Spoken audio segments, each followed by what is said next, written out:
हमारे चैनल को सब्सक्राइब जरूर करो ताकि आपसे हमारे मजेदार कार्टून कभी ना छूटे।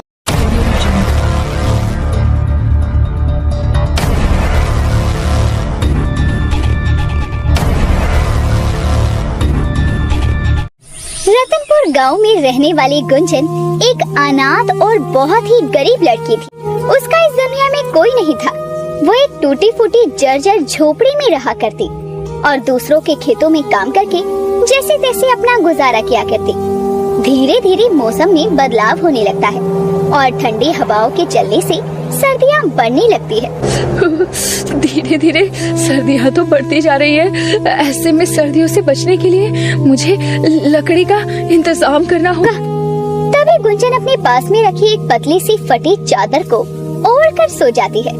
अगली सुबह वो गांव में लकड़ियों की तलाश में निकल जाती है, लेकिन मैदानी इलाके में होने के कारण रतनपुर गांव के आसपास कोई जंगल नहीं था, जिसके कारण गुंजन को लकड़ियां मिलने में बहुत परेशानी होती है।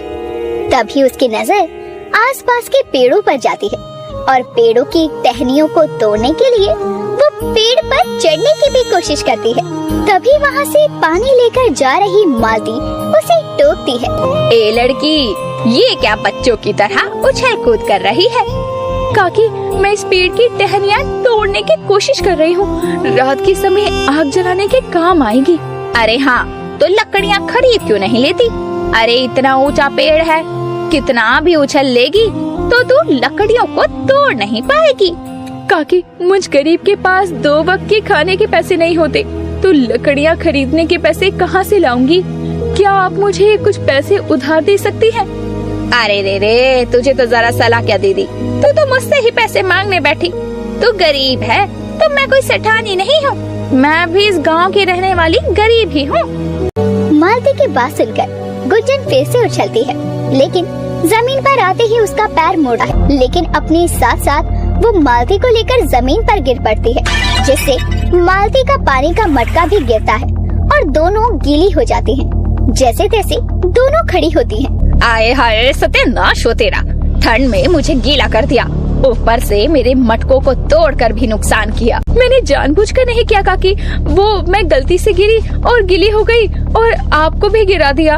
अरे तो क्या मेरी गलती के कारण हुआ है? मेरी हिम्मत मारी गई थी जो मैं यहाँ रुक गई। चल हट, अनाथ कहीं की। मालती गुंजन को धक्का देते हुए वहाँ से चली जाती है। जमीन पर गिरने के कारण गुंजन के हाथ और पाँव में खरोंच आ जाती है। रात के समय वो थकी हारी ठिठुरती हुई घर आती है और अपने हाथ पैर की चोट पर हल्दी का लेप लगाती है। रात होने के कारण ठंड बहुत बढ़ जाती है। आज मुझे कहीं से भी लकड़ियाँ नहीं मिली।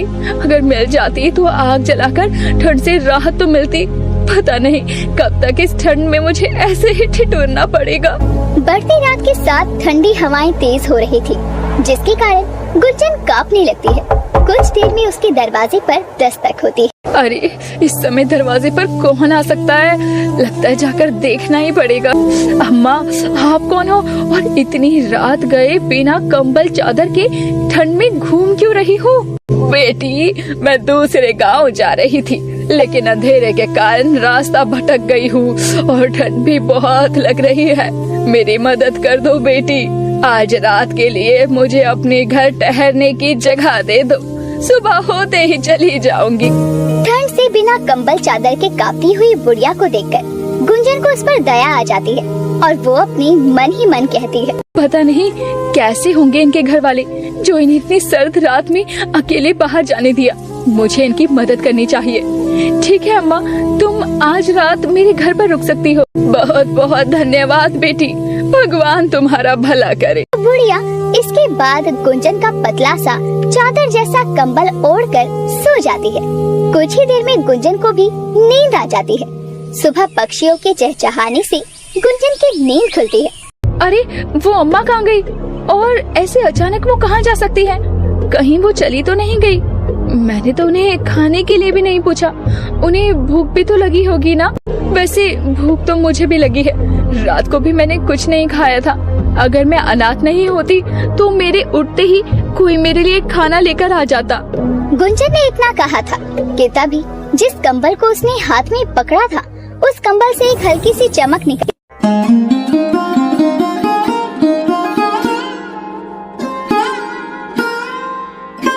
कहीं ये कोई जादुई कंबल तो नहीं? लेकिन आज से पहले तो इस कंबल ने ऐसा चमत्कार नहीं किया। हो सकता है वो बुढ़िया जादुई थी और जब उसने इस कंबल को ओढ़ा तो ये भी जादुई हो गया।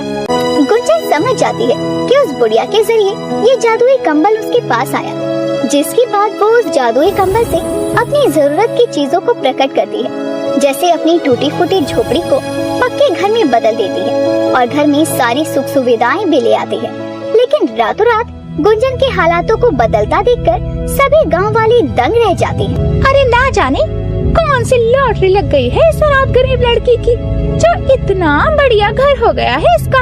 अरे सही कह रही हो बहन। अरे इसके जितनी कृपा भगवान का भी हम पर भी कर दे तो थोड़ा हमारा भी भला हो जाए।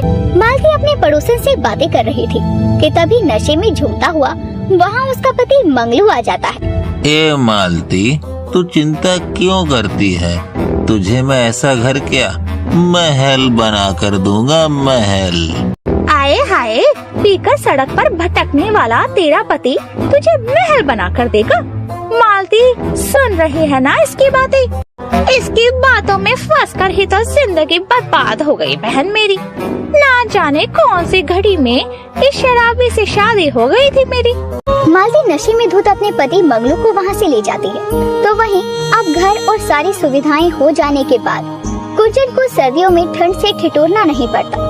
लेकिन एक रोज जब वो शाम को अपनी दुकान से सामान लेकर घर वापस आती है तो देखती है कि मंदिर के बाहर कुछ लोग सर्दियों के कारण ठंड से कांप रहे थे। उस जादुई कंबल के चलते मेरी तो मदद हो गई, लेकिन मुझे इन गरीबों की भी मदद करनी चाहिए ताकि सर्दियों में कम से कम इन लोगों को सर्दी से राहत तो मिल सके। उन गरीब लोगों को ठंड में ठिठुरता देखकर गुंजन उन सबकी मदद करने के बारे में सोचती है और फिर अपने घर जाकर उस जादुई कंबल से बहुत सारे कंबल मांगती है, जिससे वो जादुई कंबल में चमक आती है और उसके इर्द गिर्द बहुत सारे कंबल आ जाते हैं, जिन्हें वो इकट्ठा करके अगले दिन सभी गांव वालों में बांटती है और सभी लोग उसे दुआएं देते हैं। बेटी जीते रहो, भगवान तुम्हारा भला करे। तुमने हम गरीबों को ठंड में ये कंबल बांटकर नेक काम किया है। गुंजन सभी गांव वालों में कंबल बांट देती है और घर आकर देखती है तो जादुई कंबल वहाँ नहीं था। वो जादुई कंबल कहाँ गया? कहीं वो उस अम्मा की तरह गायब तो नहीं हो गया? नहीं नहीं, ऐसा नहीं हो सकता। लगता है सारे कंबल इकट्ठा करने के चलते वो जादुई कंबल भी साधारण कंबल के साथ किसी गांव वाले के पास पहुंच गया। हाय दैया, अब क्या होगा? इधर गुंजन जादुई कंबल के न मिलने से परेशान थी तो वहीं मालती अपने पियक्कर पति के रोज रोज के तमाशे से तंग आ चुकी थी। मैं ये रूखा सूखा नहीं खाऊंगा, नहीं खाऊंगा।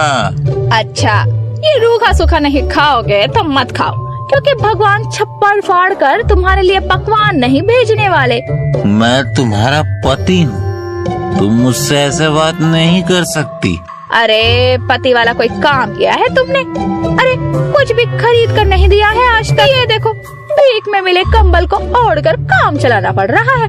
मन तो करता है तुम्हें 2-4 खींच कर थप्पड़ लगाऊं। मालती के इतना कहते ही कंबल से हल्की चमक आती है और मंगलू को हवा में 2-4 चाटे पड़ते हैं तो उसका सर चकराता है और वो गिर पड़ता है। हाय हाय, ये हवा में थप्पड़ कहाँ से लग गए ने? कहीं मेरे बोलने से तो नहीं? नहीं नहीं, मेरी जुबान काली थोड़ी है। अरे कौन पागल है? जाकर खोलती हूँ दरवाजा, पता चले दरवाजा तोड़ दे। उसके इतना बोलते ही दरवाजा टूटकर गिर पड़ता है। ये देखकर तो मालती के होश उड़ जाते हैं। वो समझ नहीं पाती कि उसके बोले पर कैसी चीजें सच हो रही हैं। हे भगवान, कहीं मेरी जुबान सच में तो काली नहीं हो गई? नहीं नहीं, मैं अभी कुछ नहीं कहूँगी। मालती के मुंह से निकली बातें जादुई कंबल के कारण सच हो रही थी, लेकिन वो अपनी जुबान को काला समझकर कुछ भी बोलने से बचती है। तो वहीं गुंजन उस जादुई कंबल को गांव के हर एक घर में ढूंढती है।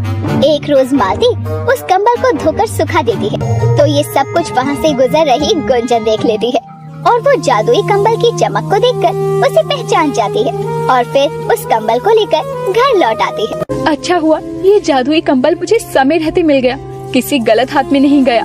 वरना कोई भी इस जादुई कंबल का गलत फायदा उठा सकता था। मेरे ख्याल से इस कंबल को किसी जरूरतमंद के पास होना चाहिए। एक रात फिर से उसके दरवाजे पर दस्तक होती है। अम्मा, आप आइए ना, अंदर आइए। आप कहाँ गायब हो गई थी? मैं आपको शुक्रिया भी नहीं कह पाई। बेटी, क्या तुम आज रात मुझे अपने घर में ठहरने दोगी? हाँ हाँ अम्मा, क्यों नहीं। बेटी, तुम दिल की बहुत अच्छी हो। मैंने सुना है कि तुमने अपने साथ साथ गांव के लोगों की भी मदद की है। दुनिया में लोग बस अपना भला और फायदा सोचते हैं, लेकिन तुमने दूसरों के बारे में सोचा, इसीलिए तुम्हारे साथ कभी कुछ गलत नहीं हो सकता। आप भूखी होंगी, रुकिए, मैं आपके लिए कुछ खाने को लाती हूँ। गुंजन उस बुढ़िया को खाना खिलाती है और फिर बुढ़िया वही जादुई कंबल ओढ़कर सो जाती है। अगले दिन जब गुंजन उठती है तो पहले की तरह बुढ़िया गायब होती है, लेकिन इस बार वो जादुई कंबल भी बुढ़िया के साथ गायब हो जाता है। लेकिन गुंजन ये सब सोचकर खुश थी कि आज उसके पास जरूरत का सारा सामान उपलब्ध था और उसने गांव वालों की मदद भी की थी।